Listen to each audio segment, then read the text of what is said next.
Mariah is strictly from like AEW, correct? And indie. She's had no Yep. NXT training or anything of that nature. Right. From what So I think if she does come over, there's going to be a learning curve and a process because being produced in the WWE and the structure and flow is a completely different ball game that might come off as aggressive. I don't know if that's the word, but a lot to handle. So we were talking about what again? We talk about practice, man. What's going on, everybody? This is Dr. Chris Featherstone here for yet another episode of the Wrestling Outlaws. That was a little bit of our green room conversation, which was very interesting, as it is always, man. It is always. We should get a Patreon. Yes, Green Room Gab. For 27 cents a month, you can hear us talk about the exact same things we do on this show, but maybe just a little more sensitive. Yeah. I think we talk about a lot of it more than what we talk about on the show. We got to keep it professional when it comes on the show, but we start to talk about like stuff in the inner workings of the WWE and NWA and TNA and New Japan and all that stuff. It gets pretty serious, and so yeah, like I said before, maybe some green room Patreon, if you will. I'll tell you what, like, first off, let me take this time to apologize to Mr. Papa Vince. I kind of missed our date yesterday due to being ill. But he was I got to be honest with you. I swear to God, and I said this on the show, no joke. I was really worried about you because you never, ever do that. I swear to God, I was like, bro, this guy is as on time and prompt as I am. And that's why, bro, when I heard from you later, I was just freaking relieved that you were okay because you never do that, bro. Yeah. I suffered a bit of the, I don't know what the hell, but very, very sick. But I'm back a little bit. Yeah.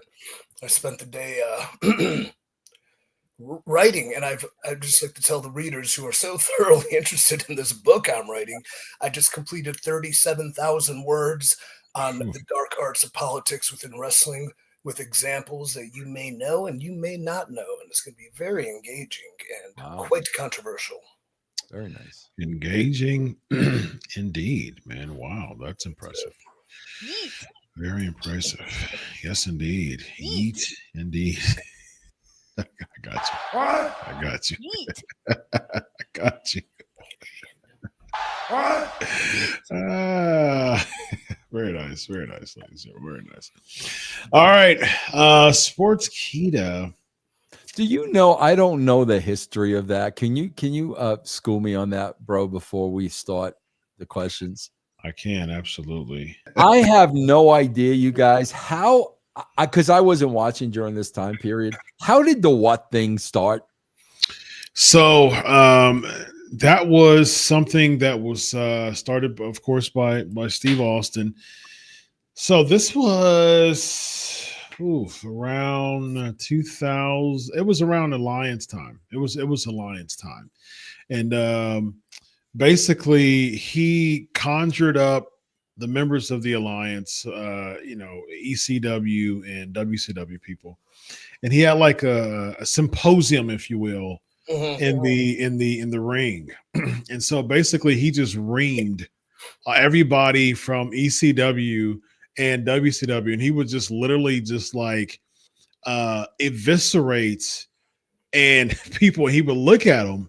Was this one promo or all the time? Just one promo? So that was the start of it. So the start of it is when he brought all the people from ECW and WCW together. He cut a promo and he started singling out people, and he would like just absolutely just eviscerate them live and into the ring.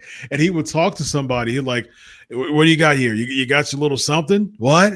And like you got your little beady eyes. You about to do tears? What? Like, and so like he would just absolutely dress them down.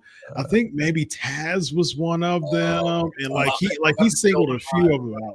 Remember, like one of the natural born thrillers. Yeah, But one of the thrillers. Vince. I gotta see if I can find that video. I gotta see if I can find it. Ironically, though, like anything great within wrestling, it started as a rib because I think he would call Christian. Yep. Yeah, and he would leave these voicemails where he would just be talking, and he would just what and what, and he started the what through the thing, and then I think when that promo came about, Christian kind of encouraged him to just do that, and then here we are. What? Yep, absolutely. He has said he is so sorry for doing that because they're still doing they kill it today. He doesn't like it. Yeah, he doesn't like it. I gotta see if I can find that original video. Oh, it was hilarious. He was just dressing people down and singing. You got something to say about that? What? Like, it was hilarious, man. Cuervo, what? Goldschlager, what? Yeah.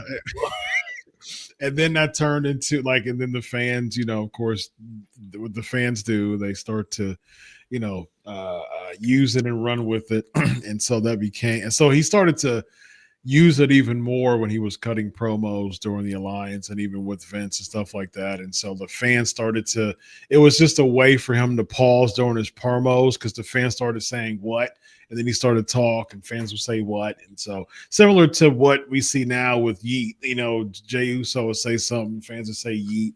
Yeah. And that's how it was with Austin back then. You can kind of tell what generation a fan may have came from, whether it was mid 90s to early 2000s, because especially if they're a worker, a wrestler, because I'll put you in the corner and I'll stomp a mud hole in you, what would mean stomping, or I'll put you in a corner and I'll give you the what stomps. It's the same thing, but yeah, exactly. the generation based on what they say. Yeah, stomp them on, hold you, and walk it dry, ladies and gentlemen. Walk it dry. All right, we got some stuff to talk about. We got some things to talk about. Let's start off with what's Mariah May. Mariah May. She is there's discussions of her coming to WWE from AEW. And so yeah, I mean, basically Vince and I talked about on another one of our shows how Nick Khan was making references to about AEW and didn't mention mentioned Shad's name as far alluded to Shad when it comes to the company as far as being the son of Shad, which is Tony. And so along with that, we're starting to kind of get an exodus of people from AEW, including Malachi Black, including Rusev, including what is the newest news, which is Mariah May, who was former AEW women's champion recently. And so she had a pretty good angle going on with Tony Storm. Along the lines of what we were talking about, Vince, do you think that Mariah May, because we're starting to see a lot of people come and we'll do vignettes, we'll do promos, they'll have a few matches, and then they'll just kind of get blended in with everybody else. Do you think that Mariah May has a bright future from anything that you've seen her in AEW, Vince?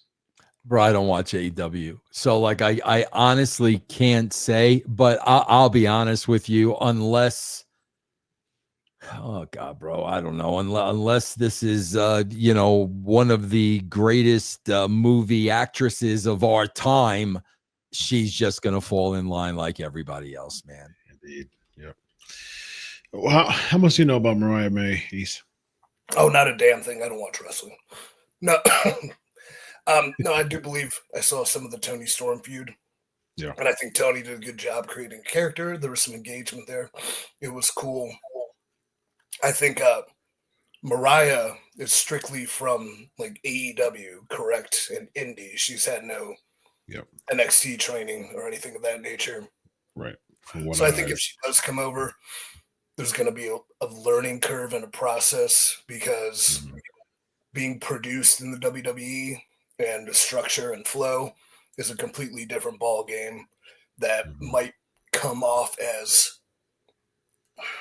aggressive. I don't know if that's the word, but a lot to handle when you're so used to seeing and doing something in a certain way, and then you go somewhere else, how it's done, completely different with organization, structure, and like purpose. Sometimes it's going to be a learning curve, to say the least. But if she does happen to, cool. I think Mr. Khan mentioned today, when they bring talents in, they don't intend to sit them on the bench. Yeah, He took quite a few shots. It was kind of like, he did. Yeah, I don't know, when you're in first place, you really don't care what second place is doing, I think. But hey, maybe he wanted to. Hey, he can do what he wants. Hey, let him rip, because that gives us something to talk about.